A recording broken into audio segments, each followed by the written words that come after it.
Okay, previously we looked at analog inputs where we could take a value that was on a range, between we're measuring a voltage, so between 0 and say like 3.3 volts, and we would map it to a number on a scale between 0 and 65,535, and so it could kind of like stair step up. And this is a way that we can digitize like analog information. Okay, and that's really useful for measuring things, but sometimes we want to generate an analog output. And there are devices that can actually generate analog output, but they're pretty expensive, I think, relative to other components. I mean, you would look at the price, you would think, oh, that's not expensive, but like on the scale of a microcontroller, I think those are expensive components. And we don't actually necessarily need it. We can kind of cheat. And so often what we do is, if we want to create like an analog output where we can output a value that's in a range of them. So let's take a step back first. So when we use like physical outputs on the Pico, we can write it to 0 or 1. So in the LED, we can turn it on, or we can turn it off, or on. So it can only have these two states. Okay. And so if we want to be able to do an analog, we would need to have states between those points. And like I said, there's specific hardware that can do that, but for the most part, microcontrollers don't have it. Now some do. It's called a digital to analog converter. But for us on the Pico, we don't have that, and we don't necessarily need it because we can kind of work around a little bit using something called pulse width modulation, or PWM. And so what that means is we can basically kind of cheat and create the perception of analog by toggling the output really fast.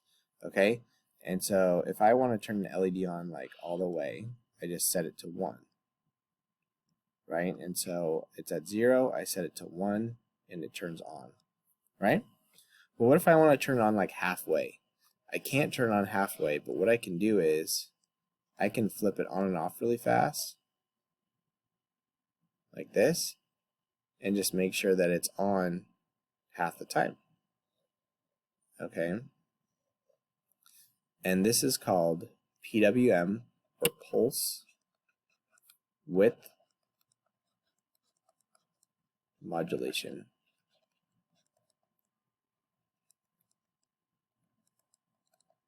Okay, and this is used in a lot of contexts. One context is for changing the brightness of the LED. You might even have something similar going on like in your house. It's used for controlling motors.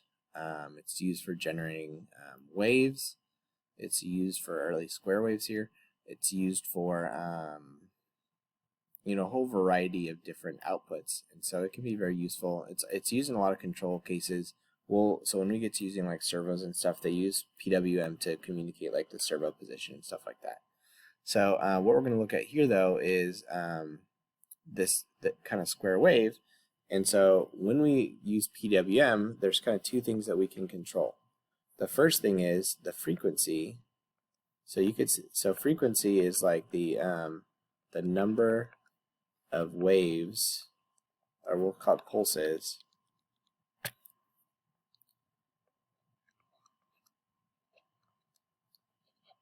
per second. Okay, so that's like how fast we're flipping it on and off. And then we have another one, this is frequency, right? And then we have duty cycle, which is like the percent of the time the output is high.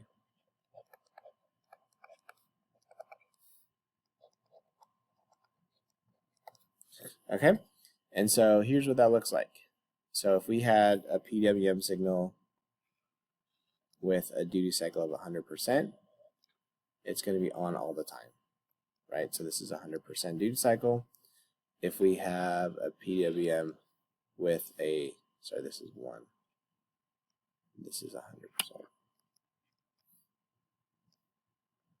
0%, it's going to look like this, all right, because it's off all the time.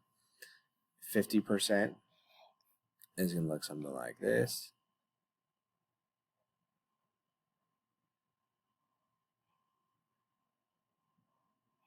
Okay. And then let's say 25% might look something more like this, where it's off for a lot and then on just for a little bit. Okay, and if you were connecting an LED to all this, what you'd notice is that this would be brighter than that, and this would be brighter than that. And so we can actually control the brightness of an LED using this strategy. And so here's a little bit better image that you can look at. This is from the SparkFun website. And so these are examples of 50%, 75%, and 25% duty cycle. And so you can see that 75% is on most of the time, but off 25% of the time. 50% is on off half the time. 25% is on a quarter of the time. Okay, and so we can use it for controlling brightness, for controlling servos. Oftentimes it's used for like motor speeds or like a fan speed. For example, like you know, like the fans, like maybe like in your computer might use PWM. And so this is a pretty kind of common strategy, we'll say, for controlling things in a way that's like analog without actually having an analog output. Okay, and it's called pulse width modulation. And so we didn't really talk about frequency. We'll talk more about that later. That's basically how close these waves are together. So if we had like a really low frequency PWM, it might look like this. So 50% duty cycle. This would be like a low frequency one, like a low number of cycles per second. And then, it didn't like that, I guess. And then a high frequency one might look something like this.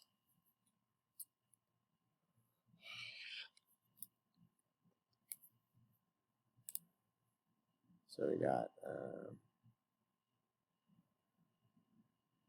so now we have lots of waves, or lots of cycles per second, right? So this would be high frequency. And so, and we'll get into frequency more later this week when we talk about sound. Okay, but this is what we're looking at right there. Okay, man, it thinks I'm trying to erase or something. So this would be high frequency, low frequency, 50%, 25%, 0%, 100%. Okay, so let's go ahead and take a look at coding this. All right, so we're going to test this out. So let's start by importing the machine library. Actually, I'll say from machine import. So instead of importing pin, we're going to import PWM. Okay, and then we're going to create an instance of our PWM object. So PWM. So here we're going to put the pin number. Let's do this.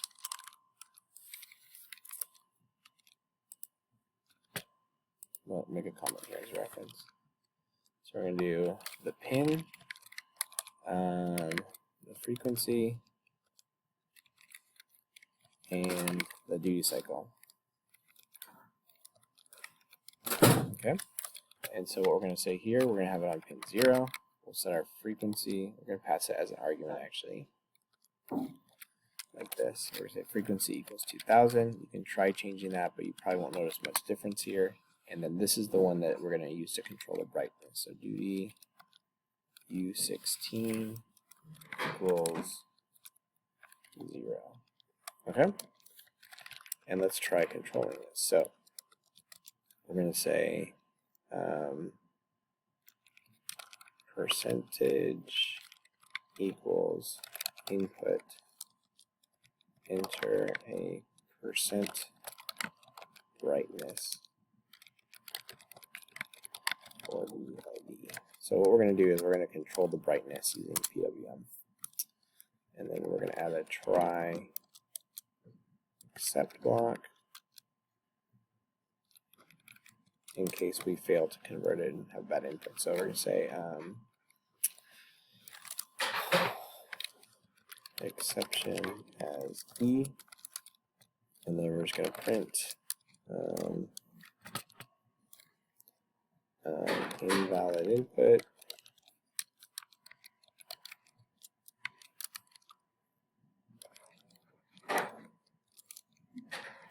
Okay. So now we're going to say percentage equals float. So we're going to convert it into a float from a string. And then we're going to also divide it by 100 to convert it into a decimal. And we'll call this percent as decimal. Okay? And then we're going to say LED dot duty U16. We're going to say int. I don't know if this is necessary. Let's try that first. Okay, duty U16, and we're going to say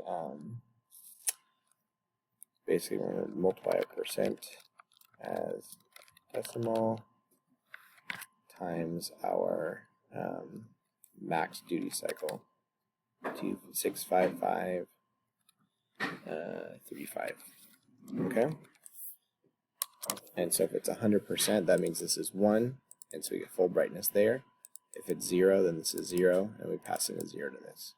Okay, and then 50% would be half of this, which would be like 32,000 something. Okay, so let's give it a try to run this. And so we're going to enter our percent brightness. Let's start with 100.